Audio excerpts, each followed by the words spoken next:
তাই তো দেশের বোঝা ভব ঘুরে দিন কাটায়, তাই তো দেশের বোঝা ভব ঘুরে দিন কাটায়।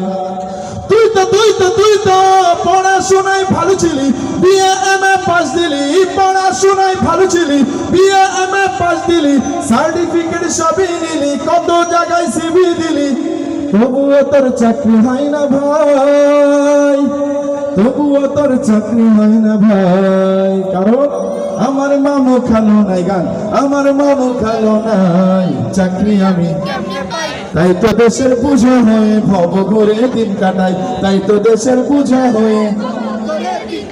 আবুল ও আবুল, তুই কেমনে চাকরি পেলি, রুজি কাছে বকা খেলি, তুই কেমনে চাকরি পেলি, রুজি কাছে বকা খেলি, পাস করিলি ঠেলি ঠুলি, জবাব শুনে অবাক হয়ে যায়, এইখানে যে মামু খালুর গন্ধ পাওয়া যায়, এইখানে কি পাওয়া যায়?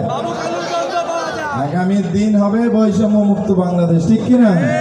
আমার মামু খালু ভাই, আমার মামু খালু নাই চাকরি আমি কেমনে পাই, তাই তো দেশের বোঝা হয়ে ভব ঘুরে দিন কাটাই, তাই তো দেশের বোঝা হয়ে। একটু জোরে বলি মারহাবা। আমি গাইতেছি, আমার কষ্ট হয়ে যাচ্ছে, আপনারা একবার